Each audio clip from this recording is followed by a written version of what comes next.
Pitch 2, day 2. Bring it. Here's a startup playbook that VCs love. Take an unsexy industry that nobody in tech has noticed yet and build super sexy software for said unsexy industry. But those industries can be a tough bag of nuts to crack.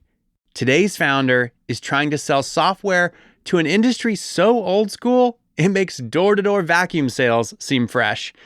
Jason Vigo is calling on convenience stores. Yes, the humble corner store with its snack cakes and beers and resistant owners who don't want any of this newfangled Silicon Valley nonsense. You'd need an army of door-to-door salesmen to sell these guys, which is decidedly unsexy to VCs. Will the investors slam the door on this founder, or will they be down for some late-night snacks and smokes with ordinary folks? I'm Josh Muccio. Welcome to The Pitch, where real entrepreneurs pitch real investors for real money. Hi, I'm Paige Findorti, founding partner behind Genius Ventures. Hey, I'm Neil Bloom, managing partner at Interlock Capital. Hi, I'm Elizabeth Yin, general partner at Hustle Fund. I'm Mark Phillips, founder of 11 Tribes Ventures. Hi, I'm Charles Hudson, managing partner, Precursor Ventures.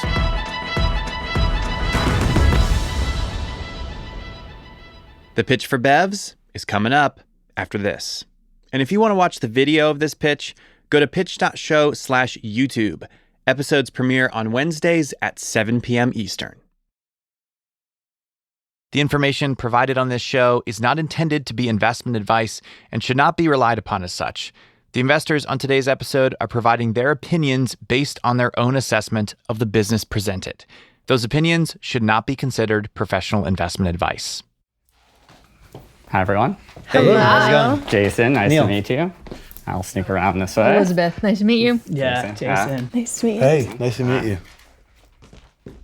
Hi, everyone. I'm Jason Vigo, the CEO and co-founder of Bevz, and we're on a mission to power the snack and drink industry through convenience stores. I assume you've all been to a convenience store or liquor store at some point in your life. What technology do you remember seeing when you went in the store? Maybe tap to pay, maybe? A Slurpee machine. Rarely, but That was my sometimes, favorite. yes. Yeah, point of sale unit. Point of sale? Yeah. Cool.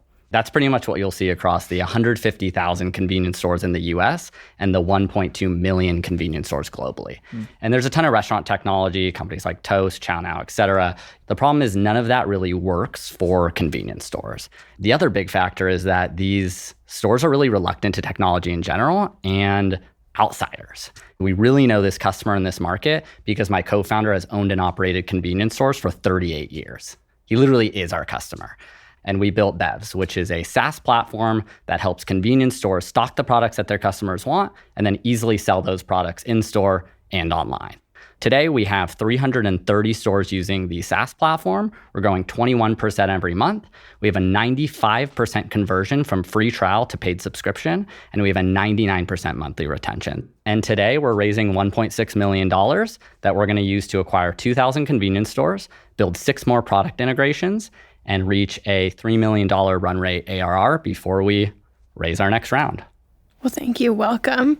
Can you talk a bit more about your personal story and why this is something you're really excited to be working on? So prior to Bevz, I started a software platform for dog groomers. That failed quite miserably for a lot of reasons, but I've always been really excited about helping a specific vertical and especially SMB. I've known my co-founder, Victor, who I just mentioned, since I've been a kid. So I met him when I was 6 years old. Oh. We were neighbors. He was my basketball coach. He calls me in 2019 basically saying, no one's building anything for convenience stores. We got to do something about it. And it felt like this perfect opportunity to team up with my kind of close friend for a long time and solve the problem. So there's 330 stores using the platform today. Can you walk us through, A, if there's any specific geographic concentration, and then B, how you onboard? Yep, so 88% of our stores are in California today.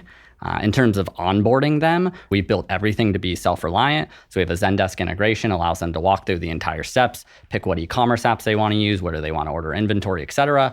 And we still get calls and we still get messages, but it's surprisingly minimal for what you would expect with a really not tech-savvy customer. What percentage of people start the free trial and then cancel? 5%. 5%. So 95% conversion. I see. And then we're keeping, like I said, a 99% monthly retention. We've lost 13 stores in the last 9 months. So super strong retention rates, which even bears the question of, should we be charging more? Sure. Should retention be that high? A lot of questions, but 95%. Can you talk about pricing? We charge $79 per month to use the SaaS platform. Where we're increasing our revenue is we do advertising partnerships. So we'll work with brands and use our solution to advertise their products through the platform to the store, and they'll pay us a monthly rate. Then actually right now we're doing $44,000 in average monthly revenue from advertising partners. But $79 a month for the SaaS and then ad partnerships. So, sorry, you're making $44,000 per month off of ad revenue? Yes. And then how much are you making off the SaaS revenue? $25,000. Oh, interesting. How do you think through your customer acquisition strategy? Talk through that process. So we're inside sales driven, but there is an outside sales component, but overarching, we're sales driven. We've tried marketing, we've tried different mechanisms, but today I can consistently add stores through sales. It's a pretty quick sales cycle, usually a couple weeks. What we'll do is we'll start calling a territory, close deals over the phone, and then we will supplement that with outside sales, physically send the person to go meet the stores that were like right on the cusp. And then they almost always, when a salesperson goes to a location, they'll get other stores that they didn't plan to meet or things like that. So inside sales driven, we know how to scale that up, and each salesperson can get 20 convenience stores every single month consistently. So unfortunately, I have a pretty close competitor in the space called Mercado. They're doing inventory for markets, independent grocers, and bodegas. And they've picked up on this as well, too, where they're able to digitize revenue for offline stores. And now they're seeing all this data and able to do wholesale buying. So for now, I'm gonna sit out for the rest. Yeah, cool. Yeah. Can you talk a little bit more about how much you previously raised or what the timeline's been on that? Yep. So we've raised $930,000 total to date. That came in a few chunks. So we did a $300,000 family and friends round in 2019. We were a very different company before this. We were an alcohol delivery marketplace, if you're familiar with Drizzly. We were Drizzly copycats. 300,000 went toward that business. That's gone. Then we bootstrapped. We did an accelerator, raised $25,000 from that. And then we did a pre-seed round summer of last year. That was a $605,000 round at a $5 million post money on a convertible note. So how much equity do you own as the founder?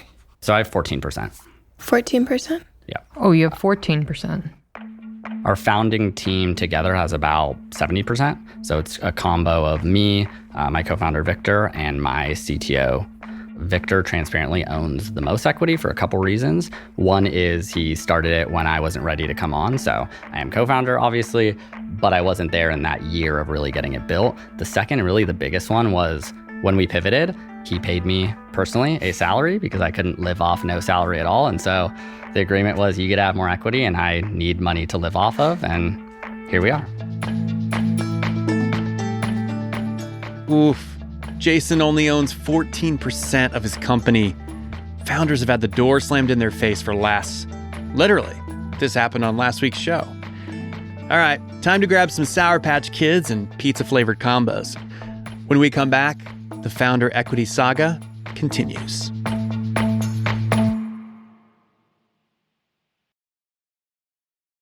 Welcome back from the corner store for ads.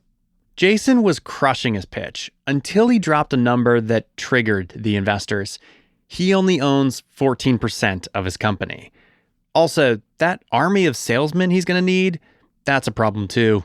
Here's Charles.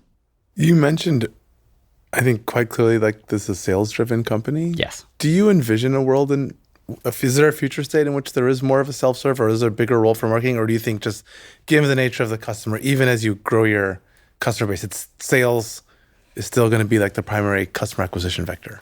It's going to be sales-driven for a while. Okay. What I like about that, though, is it is controllable for us. Yeah. Yes, there are humans and things like that, but we're not relying on Google Ads or someone to sort of control that. We can get people and sell it, but I do see the trend slowly, and the more our brand builds, I'm absolutely sure we can do sort of big marketing efforts and get people to apply inbound. Mm-hmm.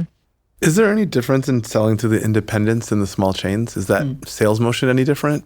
So it depends. So independent and small chain, 71% is represented. That's who we're targeting today. There's a blend in the middle of that. So we acquired a 23 store chain last month. That was an independently operated store chain. Quite a similar sale.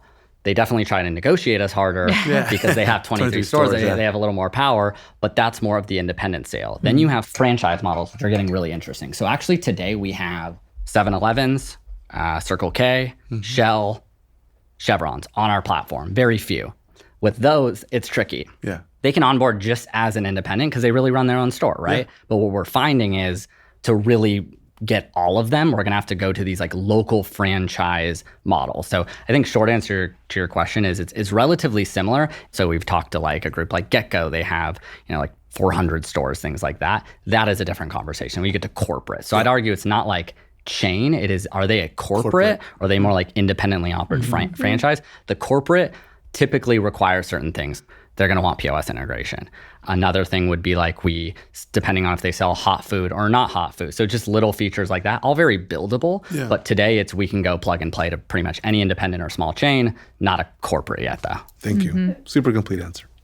I think you have a really excellent retention number. I'd be curious to hear more about the 13 stores that left. Why did they leave? Yep. So I can give you sort of exactly why all of them left. There was an outage in Coachella weekend that caused a few stores to leave.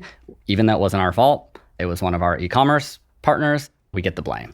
Another couple is we had a store sort of middle California, no e-commerce orders because there's just nobody ordering from those places. It's not enough ROI for the platform. Those were the two most common. And then I'll give you the third one, which I think is funny, but it's only been like 2 stores, is I'm fairly confident they were afraid to say no to our salesperson, where they were just like, I just need to like say yes so this person stops talking to me. It's only been a couple. It's a good sales person.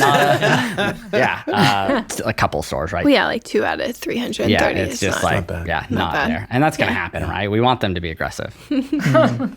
What valuation range are you looking to raise on? So we're doing a $9 million post-money valuation cap, another convertible note. We're raising the 1.6, and we have 1.3 committed already. Oh, nice. So Great. It's coming along. Thank you. Yeah. Not a fun time to raise money, but I really liked this. I rarely meet people with this level of extemporaneous ability to like talk about every facet of their business in like a level of honesty and detail. It's quite impressive. Thank you. Like your command of the business. But I'm gonna be out. I think I visibly winced when I heard about the cap table, just because it's clear to me you're doing so much. Yeah. And it's not even just the absolute amount of ownership. It's the amount of ownership combined with what I think the business is going to need on the capital side. Yeah. If this was something where I was like, oh, we could probably do this skinny. It's a lot of marketing. It's a lot of inbound. But I think you were honest and correct in what it's going to take in the intermediate period to get your customers on board. And I just worry that given the current level of ownership and what I think it's going to take, I just think you're not going to get the reward you deserve for your effort. So I'm out. Yeah. I'm really sorry. Can I ask you a couple questions? Absolutely. Yep. So one question would be, if cap table adjusted fast, would that affect your decision? It would. Yeah, it would. I think that's doable. So Victor and I, like I said, we go way back. If I called him after this and was like, we're going to close the round, you need to literally send me 5% right now, I could probably do that overnight. So I'll say that's the one. Yeah. The second is, I think if I showed you the model, sales driven sounds expensive. It's not as expensive as it sounds. Okay. So for us, the 1.6 million gets us to 3 million run rate, and we're on the cusp of profitability. Yeah.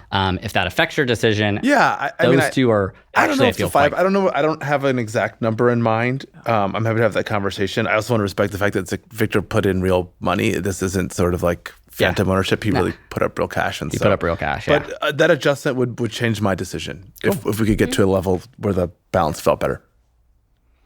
So I'm a pass as well, actually. I think we have some background in our fund working in the convenience store space. So one of my colleagues at 11 Tribes has owned and run convenience stores, and there's a lot of, it's just gnarly. It's just gnarly getting into all those different spaces. And so man, your control of the business is incredible, but more from a getting into that convenience store space perspective, It's going to be a pass for us. Yeah. I think what would be exciting to me is a business model that was more focused on either the retailer or the brand partnerships. It complicates the customer relationship if you're like retailer first, but you're also selling to them. And so I think like that monetary aspect can complicate how you think about going through both like product development and then also like the sales cycle if you're selling to two different customer bases. So for that reason, I'm out. But I was incredibly impressed. And I do hope that you get more equity in the business. Thank you. Yeah. Have you already had a conversation with Victor about your equity? Yes. And what is his perspective on that? That I deserve more equity. I mean, transparently, it's just not my focus right now. It's like I'm hearing it now more as we're closing this round. You're not the first people to sort of mention something similar, but it's to me, it's like, it's never, if I had 1% or something like that, that'd be like horrible, but it's a meaningful chunk. And to me, this is like, we're here to change this industry and win. And there's an emotional piece to this where I was literally couldn't afford, I was in my MBA too. So it was like, I need to get paid. And for someone to pay me out of their own pocket when the company wasn't making really money yet, to me was meaningful why it's here now. I could guarantee that there will be transfer, and I just haven't spent the time because I want to see success over my personal equity.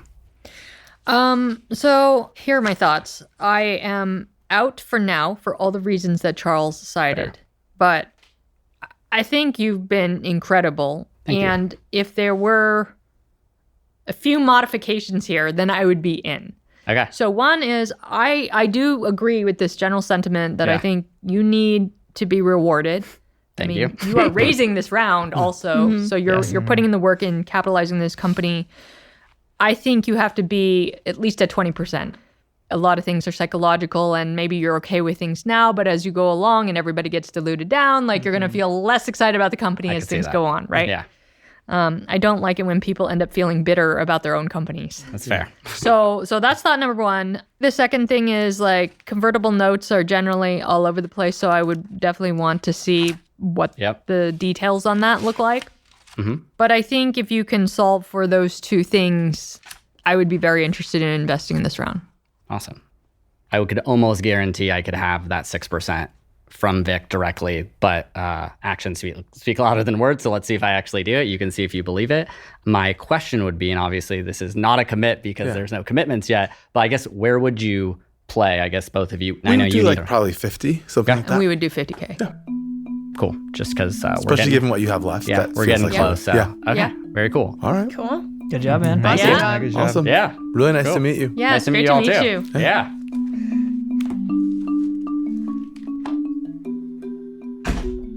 Wow. All right. That was impressive. Yeah. It was like A lot of every information. single question. He was like, Yeah. boom, boom, boom. Also, there's this other thing you should consider. And here's like the direct numbers on it. I was like, Yeah. this is very good at communicating. very detailed. Yeah.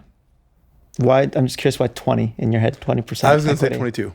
I was like You were 6 too? to 8. I was like, because he's going to get more dilution and like. I mean, I would have wanted to ask for more, but I don't know. It's a tough question too because he has this like close relationship with this other person. Yeah. He's clearly done meaningful things for the business and but- funded his MBA. Totally. Yeah, that's the thing. I think it would be different if it was just sort of like funny money. Oh, I started a year. Yeah, but like, no, this it was is like real. This is a real. That was a real sacrifice, and guy's- I think that's to be respected. Yeah, I agree with that. It's well said.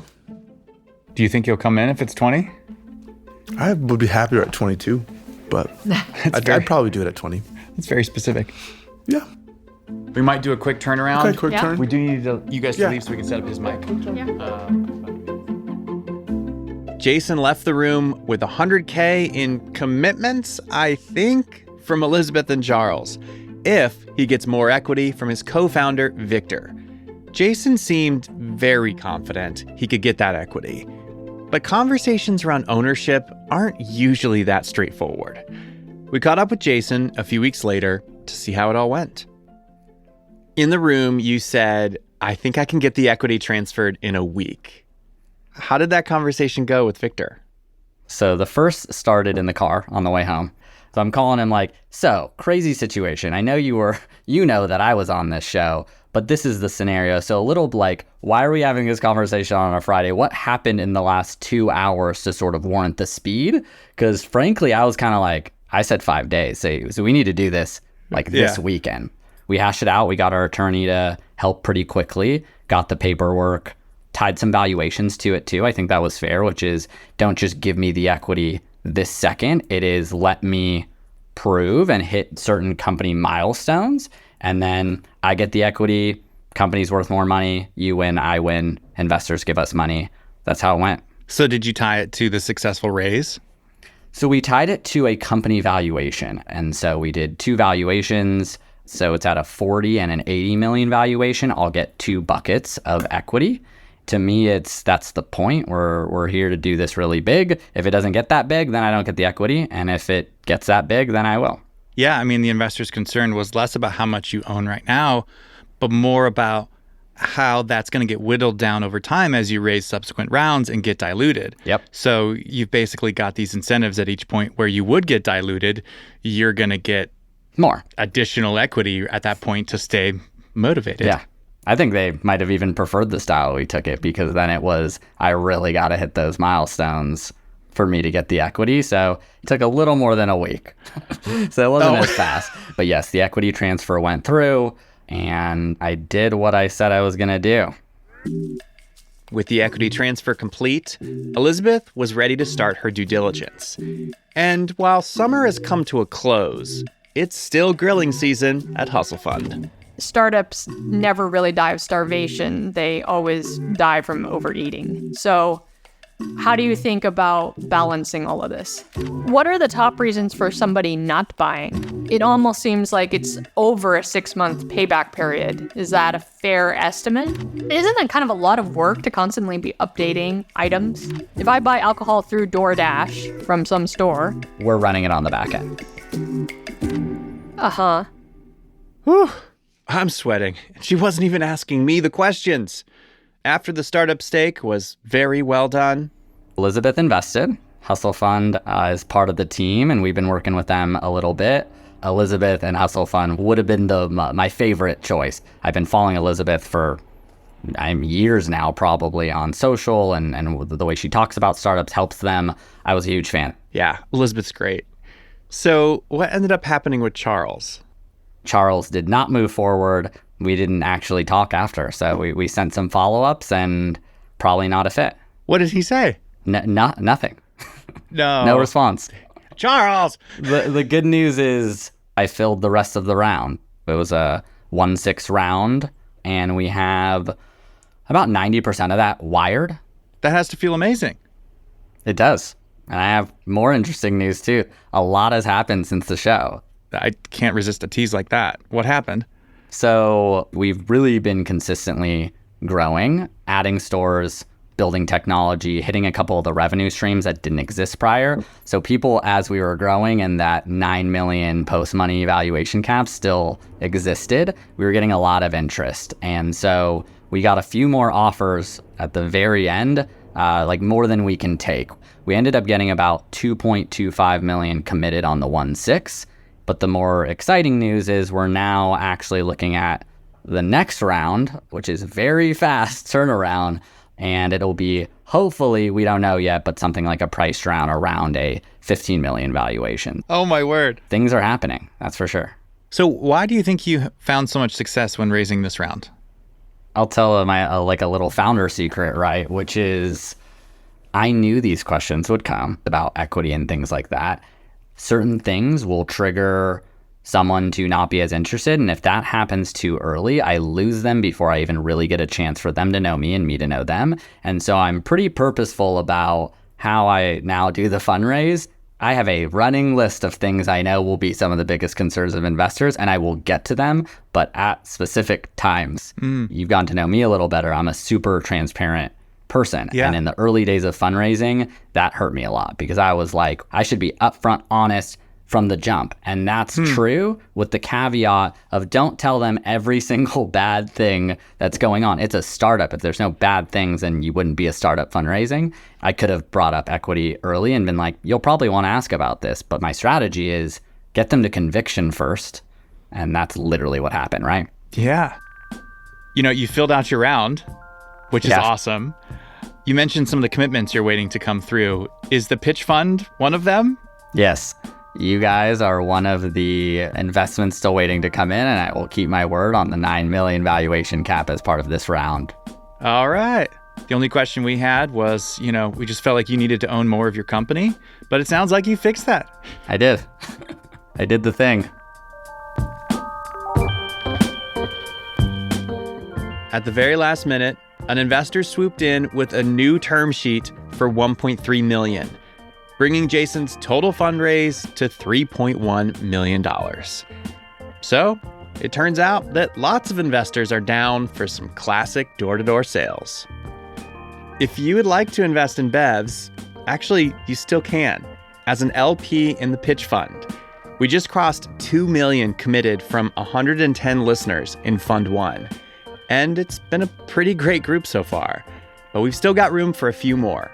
If it sounds interesting to you, you can learn more and apply at thepitch.fund.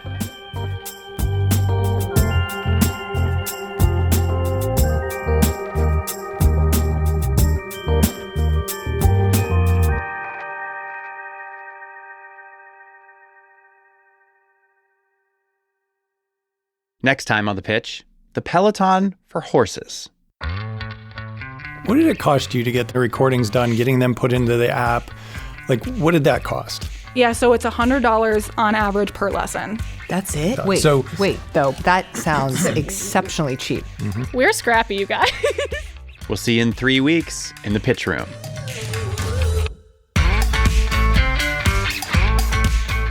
Applications are now open for next season of The Pitch.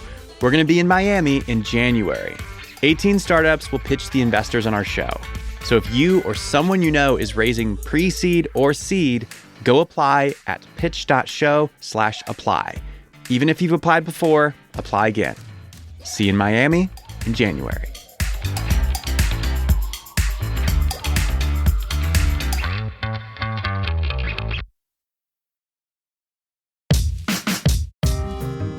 This episode was made by me, Josh Muccio, Lisa Muccio, Carrie Ann Thomas, Anna Ladd, and Enoch Kim, with casting help from Peter Liu.